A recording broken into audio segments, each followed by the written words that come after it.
चला नमस्कार विद्यार्थी मित्रांनो, बघा आपण आज इयत्ता 6वी विषय भूगोल यामध्ये 22/1/2022 रोजी आपण 6वा धडा अभ्यासत आहोत, तो म्हणजे महासागराचे महत्व। मग बघा, महासागर म्हटलं की काय आपल्या डोळ्यासमोर येतो? प्रत्येकाच्या एक अथांग असणारा असा, नगर पुरेपर्यंत असणारा असा, पाणी जोपर्यंत संपत नाही किंवा जोपर्यंत दिसतं तोपर्यंत आपल्याला असणारा सर्व काही समोरचा अथांग असा महासागर, त्याला सागर असे म्हणतात। आणि त्या सागरामध्ये अनेक आपल्याला प्राणी जीव असलेले आपल्याला माहित आहेत, आढळतात असं माहित आहे। परंतु त्याचं काय महत्व आहे ते आपण काय करू, आज अभ्यासू। मग बघा, मागील इयत्तेमध्ये म्हणजे इयत्ता 5वी मध्ये आपण पृथ्वीवरील शिलावरण व जलावरण यांचा अभ्यास केला आहे। यामध्ये पृथ्वीवर जमीन व पाणी यांचे प्रमाणही आपण अभ्यासले आहे। तसेच प्रमुख महासागर कोणते हेही आपण अभ्यासले आहे। सोबतच्या तक्त्यात महासागराचे क्षेत्रफळ दिले आहे, ते समजून घ्या। बघा, खाली तुम्हाला एक तक्ता दिलेला आहे, खाली महासागराचं चित्र आहे आणि त्या तक्त्यामध्ये महासागराचं काय क्षेत्रफळ जे आहे ते तुम्हाला यामध्ये तक्त्यामध्ये दर्शविलेलं आहे। ते आपण काय करायचंय, अभ्यासायचं आहे किंवा सर्वांनी माहित करून घ्यायचं आहे। मग महासागर कोणकोणते? महासागर म्हणजे आपल्या गावामध्ये असणारं छोटंसं तळ म्हणजे महासागर का? तर नाही। मी मगाशी सांगितलेलं प्रमाणे की जोपर्यंत आपली नजर पुरत नाही इथपर्यंत पाणी असणं म्हणजेच महासागर। मग बघा, महासागर पॅसिफिक महासागर, अटलांटिक महासागर, हिंदी महासागर, दक्षिण महासागर आणि अंटार्क्टिक महासागर अशा आपल्याला एकूण 5 महासागर आपल्या पुस्तकामध्ये क्षेत्रफळ व त्याची माहिती आपल्याला सांगितलेली आहे। आणि यामध्ये आपण त्या तक्त्यामध्ये सर्वांनी नोंदवायचे आहे किंवा आपल्या नोटबुक मध्ये तो तक्ता पूर्ण करून घ्यायचा आहे। मग बघा, पृथ्वीवर पृष्ठावरील सर्व जलभागांचा समावेश जलावरणात केला जातो। महासागर, समुद्र, नद्या, नाले, सरोवरे व जलाशय तसेच भूजल हे सर्व जलावरणाचे घटक आहेत। यापैकी एकूण उपलब्ध जलाच्या सुमारे 97.7% जलमहासागर आहे। बघा, किती टक्के आहे? तर 97.7% आपल्याला जलमहासागर असलेला आपल्याला दिसून येतं। मग बघा, तुम्हाला माहिती आहे का की आपल्या परिसरातील सजीव सृष्टी आपण नेहमी पाहत असतो। जमिनीवरील सजीव सृष्टीत खूप विविधता आहे, परंतु जमिनीवर असलेल्या एकूण सृष्टीच्या कितीतरी पटीने जास्त सजीव सृष्टी जलावरणात आहे आणि त्यात कितीतरी अधिक विविधता आहे। बघा, जलावरणामध्ये आपण जेव्हा पाहतो किंवा पाण्यामध्ये महासागरामध्ये पाहतो तेव्हा आपल्याला वेगवेगळ्या प्रकारचे मासे, मग लहान असतील मोठे असतील, तारा मासा, तुम्हाला माशाचे प्रकार बरेचसे माहित आहेत। त्यानंतर ऑक्टोपस, है की नाही, डॉल्फिन यासारखे सगळे माशाचे प्रकार आपल्याला पाण्यामध्ये आढळून येतात। मग बघा, करून पाहण्यासाठीचे प्रयोग आहेत। एका वाटीत पातळ पोहे, एक लहान चमचा तेल, एका छोटा कांदा व टोमॅटो बारीक चिरलेला तसेच थोडेसे तिखट घ्या। सर्व साहित्य एकत्र करून मिसळा, प्रत्येकाने त्याची चव घ्या।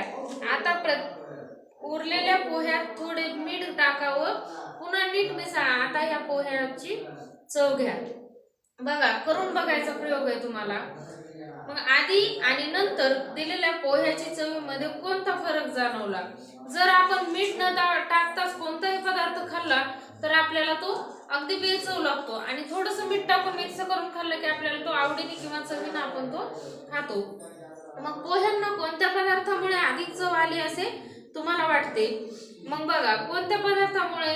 तर फक्त चिमूटभर मिठामुळे आपल्याला चव आल्यासारखं वाटते। तुमच्या घरात हा पदार्थ आणखी कशासाठी वापरला जातो? तसेच हा पदार्थ कोठे तयार होतो याबाबत चर्चा करा। असे तुम्हाला वेगवेगळे प्रश्न दिलेले आहेत पुस्तकात, त्याविषयी तुम्ही काय करायचंय, सर्वांनी चर्चा करायची। मग बघा, आणखी प्रयोग आहे तुम्हाला की एक स्टीलच्या बशीत थोडेसे पाणी घ्या, पाणी शक्यतो उपनलिकेत बोअरवेलचे असल्यास उत्तम हे पाणी उन्हात ठेवा आणि पूर्णपणे आटेपर्यंत बशी काढू नका आणि पूर्ण आटल्यानंतर बशीचे निरीक्षण करा. तुम्हाला काय दिसते ते पहा, त्या पदार्थाची चव घेऊन पहा. मग बघा, तुमच्या असे लक्षात येईल की बशीतील पाण्याचे बाष्पीभवन होऊन बशीत पाण्याच्या जागी सफेद रंगाचा थर साचलेला दिसेल. हा थर चवीला खारट तुरट असतो. हे पाण्यातील क्षार असतात हे आपल्या लक्षात येईल.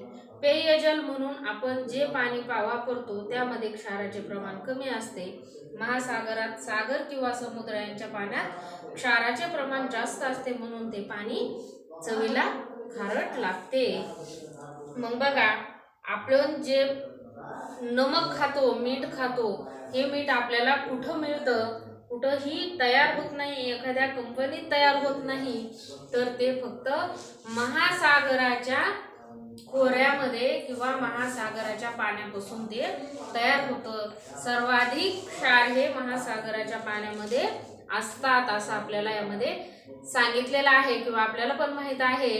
आणि आपण जेव्हा प्रयोग करायचा आहे, स्टीलच्या एका प्लेटमध्ये पाणी ठेवायचं दिवसभर ते उन्हामध्ये आणि निरीक्षण करायचं. बाष्पीभवन म्हणजे वाफ पाण्याची होऊन पाणी आटून जाईल, त्या जागी पांढरे असे वलय निर्माण झालेले थर आपल्याला आढळून येतील आणि त्याची जर आपण चव असं बोटाने घेतली तर खारट किंवा तुरट आपल्याला दिसून येईल. म्हणजे पाण्यात असलेल्या क्षाराचं प्रमाण आपल्याला लक्षात येईल. मग बघा, महासागरामध्ये अनेक जलचर असतात. सूक्ष्म प्लवंकापासून ते महाकाय दिवासे अशा प्रकारचे जीव महासागरात आढळतात. हे जीव मृत झाल्यावर त्यांचे मृतावशेष महासागरात साचतात.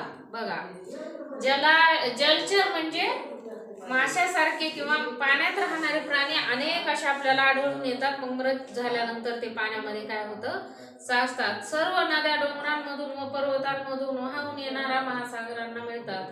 नद्या पाण्याबरोबर झीज झालेल्या जमिनीचा गाळ, प्रवाहात आलेली झाडे, झुडपे व मृतावशेष सोबत घेऊनच महासागराला मिळतात.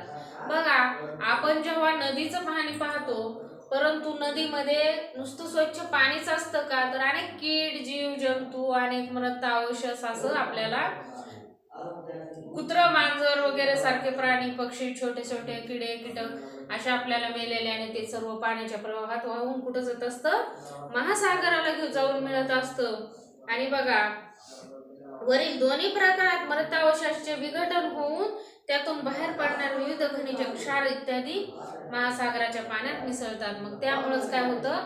क्षार आणि खनिज प्राण्यांच्या अवशेषापासून तयार झालेली काय होतं? विघटनामुळं पाण्यामध्ये मिसळतात आणि त्यामुळं पाण्याची क्षारता ही वाढते. महासागराच्या पाण्याची क्षारता वाढते. ज्याप्रमाणे जमिनीवर ज्वालामुखीचे उद्रेक होतात त्याप्रमाणे ते महासागरातही होतात. हे लक्षात घ्या. आकृती 6.3 मध्ये बघा की आपल्याला ज्वालामुखीचा उद्रेक हा समुद्रामध्ये झालेला दिसून येत आहे. तो कसा दिसतोय बघा, एखादी आग लागल्यासारखा आपल्याला त्यामध्ये ज्वालामुखीचा उद्रेक झालेला दिसून येत आहे. ज्वालामुखीमुळे अनेक प्रकारची खनिजे, राख, क्षार व वायू पाण्यात मिसळतात. या सर्वांमुळे समुद्राच्या पाण्यातील खनिज द्रव्याची, क्षाराची पातळी वाढते आणि महासागराच्या पाण्याचे सतत बाष्पीभवन होऊन क्षारांचे प्रमाणात वाढत असते. या सर्व गोष्टींमुळे महासागराचे पाणी खारट होते. पाण्याची क्षमता खारट प्रत्येक ठिकाणी वेगळी असते. समुद्राची क्षारता दर 1000% 0 या प्रमाणात सांगितली जाते. सर्वसाधारण महासागराच्या पाण्याची क्षमता 35% 0 असते. मृत समुद्र हा जगातील सर्वात क्षारयुक्त जलाशय म्हणून ओळखला जातो. त्याची क्षारता 332% 0 आहे. खाऱ्या पाण्यातून आपल्याला मीठ मिळते. मीठ हा पदार्थ समुद्रकिनारी भागात मिठागरे तयार करून मिळवला जातो. आकृती 6.4 बघा, खाली तुम्हाला बर्फ साठल्यासारखं किंवा कापसाच्या लाद्यासारखं आपल्याला समुद्राच्या काठाशी दिसतंय का आकृतीमध्ये? ते सर्व काय आहे? मिठाचं जे समुद्राच्या काठावरती तयार करण्यासाठी खोरं बनवलेलं आहे. मिठाप्रमाणे फॉस्फेट, सल्फेट, आयोडीन असे अनेक खनिजे समुद्रात असतात. खनिजांसाठी आपण काही प्रमाणात महासागरावर अवलंबून असतो. मग बघा, आपण खनिजे, परत मीठ आपल्याला कुठून मिळतं, ते कसं तयार होतं, हे सर्व भाग आपण आज काय केलेला आहे, अभ्यासलेला आहे. पेज नंबर 32, 31, 32 आणि 33 सर्व मुलांनी अभ्यासून घ्यायचा आहे किंवा वाचून घ्यायचा आहे आणि त्यावरील चर्चाही तुम्ही करायची आहे. आज आपण इथंच थांबूयात.